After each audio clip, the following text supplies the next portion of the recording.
Hi, good evening all. Mid cap ഡോക്ടറിൻ്റെ post മാർക്കറ്റിലേക്ക് സ്വാഗതം. അപ്പം മാർക്കറ്റ് ഇന്ന് സംഭവബഹുലമായി പൊട്ടി താഴോട്ട് വീണു അല്ലേ? ഈ കാര്യങ്ങൾ വളരെ കൃത്യമായിട്ട് തന്നെ നമ്മളെ ലാസ്റ്റ് വീക്കിലി അനാലിസിസിൽ വളരെ ക്ലിയർ ആയിട്ട് നമ്മൾ ഇതിനെപ്പറ്റി പറഞ്ഞായിരുന്നു. മാർക്കറ്റ് ഈ ഒരാഴ്ച താഴോട്ട് വരാനുള്ള പ്രോബബിലിറ്റി വളരെ കൂടുതലാണെന്നുള്ളത്. ഞാൻ ആ പറഞ്ഞതിൻ്റെ ഒരു ചെറിയൊരു പിന്നെ ഓഡിയോ ക്ലിപ്പ് ഇതിൻ്റെ കൂടെ തന്നെ ചേർക്കാം. നിങ്ങളത് കൂടുതൽ അതിൻ്റെ ബാക്കി കാര്യങ്ങളോട് മനസ്സിലാക്കണമെന്നുണ്ടെങ്കിൽ നിങ്ങൾ ജസ്റ്റ് ആ വീക്കിലി അനാലിസിസ്, കഴിഞ്ഞ ആഴ്ചത്തെ വീക്കിലി അനാലിസിസ് ജസ്റ്റ് ഒന്ന് കണ്ടാൽ മതി. കൊമൻസിൻ്റെയിലൊക്കെ ഇന്ന് നല്ലപോലെ സെൽ ഓഫ് വന്നു. ഈ കാരണങ്ങളൊക്കെ നമ്മൾ പിന്നെ വീക്കിലി അനാലിസിസ് നമ്മൾ പറഞ്ഞിട്ടുണ്ടായിരുന്നു. ഇപ്പോൾ ജസ്റ്റ് നിങ്ങളിത് കാണുന്നവർ ജസ്റ്റ് ആ വീക്കിലി അനാലിസിസ് ഒന്നുകൂടെ ഒന്ന് കണ്ടു കഴിഞ്ഞാൽ നിങ്ങൾക്ക് കുറേ കാര്യങ്ങളോട് നിങ്ങൾക്ക് അതിൽ നിന്ന് മനസ്സിലാക്കാൻ പറ്റും. അങ്ങനെ മാർക്കറ്റിനെ കുറച്ചുകൂടി നിങ്ങൾക്ക് പ്രിഡിക്റ്റ് ചെയ്യാൻ നിങ്ങൾക്ക് തന്നെ പറ്റും. അപ്പോൾ ജസ്റ്റ് നിങ്ങൾ ആ വീക്കിലി അനാലിസിസ് ഒന്ന് കാണണം. ഓക്കെ, ഞാനിതിൻ്റെ കൂടെ പിൻ ചെയ്തേക്കാം. അപ്പം നമുക്ക് ഇന്ന് ഇപ്പം എന്താ സംഭവിച്ചതെന്നുള്ളത് നമുക്ക് നോക്കാം.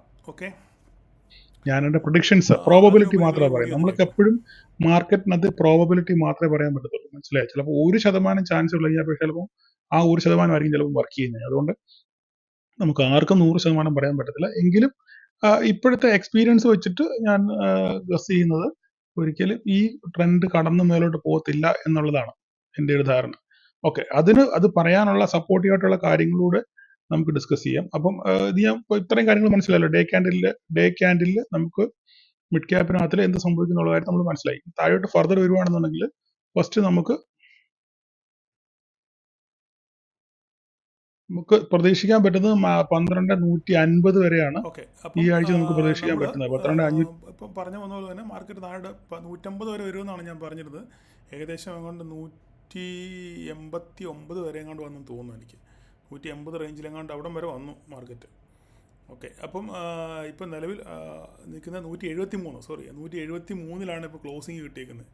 ഇപ്പോൾ നമ്മൾ 150 വരെ വരുമെന്നാണ് പറഞ്ഞിരുന്നത്. 173 വരെ മാർക്കറ്റ് വന്നു. ഓക്കെ, അപ്പം ഇന്നെന്താ സംഭവിച്ചതെന്നുള്ള കാര്യം നമ്മൾ നോക്കണം. ഇന്ന് സംഭവിച്ചത് ആക്ച്വലി ഞാൻ ഇന്ന് ഒരു ട്രേഡും എടുത്തില്ല. ഞാൻ പറഞ്ഞിരുന്നു നമ്മുടെ ഗ്രൂപ്പിലും.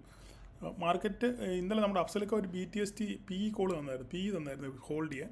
ആ PE ഹോൾഡ് ചെയ്തവർക്ക് മാത്രം ഒരു ബെനിഫിറ്റ് ഉണ്ടായി കാണും. അല്ലാത്തവർക്ക് ഈ മാർക്കറ്റിൽ അത് ക്യാപ്ചർ ചെയ്യാൻ പറ്റുമോ എന്ന് എനിക്ക് സംശയമാണ്. കാരണം രാവിലത്തെ നമ്മളൊരു CE കോള് ഇത് താഴോട്ട് വീണപ്പോൾ തന്നെ ഫസ്റ്റ് സപ്പോർട്ട് വെച്ച് നമ്മളൊരു CE കോൾ എടുത്തായിരുന്നു. CE കോൾ എടുത്തെങ്കിൽ നമ്മൾ പറഞ്ഞ റേഞ്ചിൽ വന്നില്ല. എല്ലാവരും ആ അടുത്തടുപ്പിച്ച് എടുത്തവർക്ക് 10-12 പോയിൻറ്റ് കിട്ടി. ഞാൻ പറഞ്ഞു അവരോട് എത്രയും പെട്ടെന്ന് നിങ്ങൾ എക്സിറ്റ് ആകണമെന്ന് പറഞ്ഞു. കാരണം മാർക്കറ്റ് ഒരു ഡൗൺഫോളിലേക്ക് വരുന്നു. കാരണം നിഫ്റ്റിയും ബാങ്ക് നിഫ്റ്റിയും ഒക്കെ ഒരു താഴോട്ടുള്ള മൂവ്മെൻറ്റാണ് കാണിച്ചത്.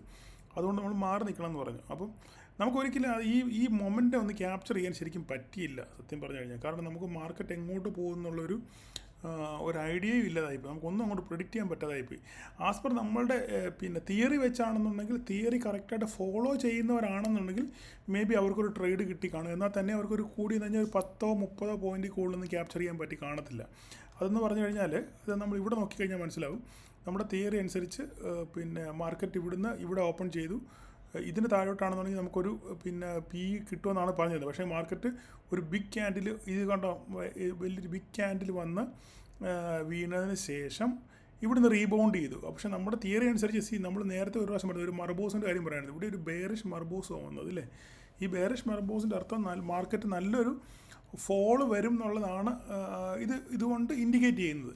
എങ്കിൽ തന്നെ ഇവിടെ വന്നിട്ട് മാർക്കറ്റ് റീബൗണ്ട് ചെയ്തപ്പോൾ എല്ലാവർക്കും ഒരു പ്രതീക്ഷ നൽകി. മാർക്കറ്റ് തിരിച്ച് കയറും എന്നുള്ളൊരു പ്രതീക്ഷ നൽകി. അതുകൊണ്ട് ആരും ഈ മർബോസിന് അത്ര കാര്യമായിട്ട് എടുത്തില്ല.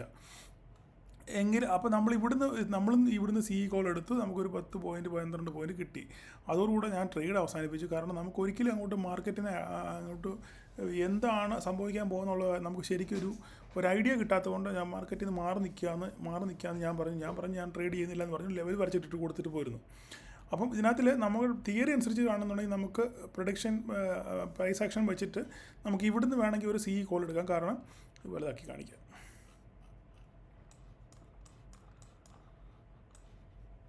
ഇവിടെ നമുക്ക് ഒരു പ്രോബബിലിറ്റി ഉണ്ടെന്ന് പറഞ്ഞു കഴിഞ്ഞാൽ മാർക്കറ്റ് ഇവിടുന്ന് താഴോട്ട് വന്നു, തിരിച്ച് റീബൗണ്ട് ചെയ്തു. പിന്നെ അടുത്ത സപ്പോർട്ട് എന്ന് പറയുന്നത് ഇവിടെയാണ്.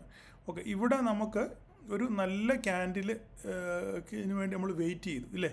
ഇവിടെ ഈ സപ്പോർട്ട് കഴിഞ്ഞ് നോക്കിക്കഴിഞ്ഞാൽ നമുക്ക് ഇവിടെ ഇങ്ങോട്ടൊരു ഒരു റെഡ് ക്യാൻഡിൽ കിട്ടി, പക്ഷേ പകുതിയുള്ള ക്ലോസിങ്, അടുത്തൊരു ഡോജ് വന്നു, പിന്നെ ഈ ഒരു ക്യാൻഡിൽ നമുക്കൊരു ഫുൾ ക്ലോസിങ് ക്യാൻഡിൽ കിട്ടി ഇല്ലേ.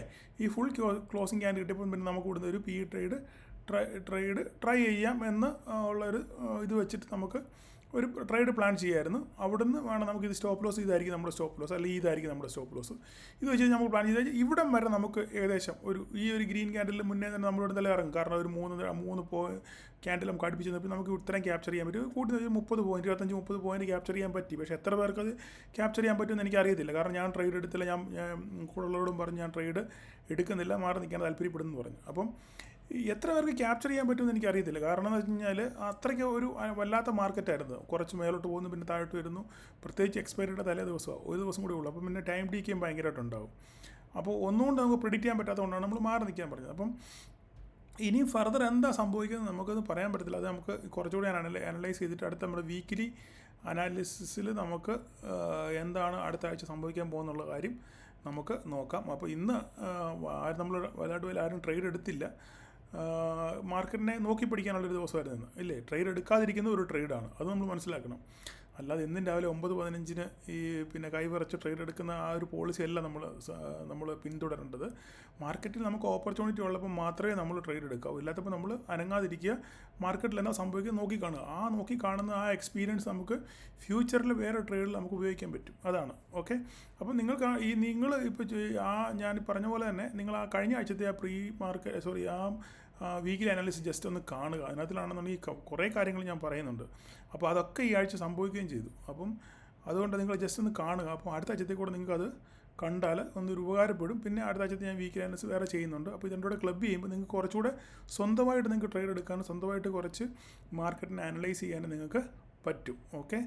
അപ്പം നമ്മുടെ പിന്നെ പ്രൈസ് ആക്ഷൻ്റെ വീഡിയോ എല്ലാവരും കണ്ടു. ഏകദേശം 1000 പേരോളം കണ്ടിട്ടുണ്ട്.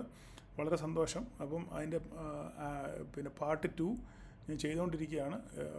ഇൻഷാ അള്ളാ നമുക്ക് ഈ വീക്കെൻഡിൽ എപ്പോഴെങ്കിലും ലോഡ് ചെയ്യാമെന്ന് വിചാരിക്കുന്നു. ഓക്കെ.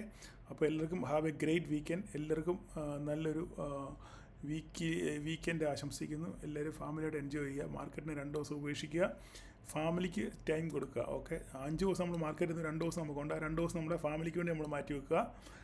ഓക്കെ. അപ്പം have A great weekend. Okay. Thank you all.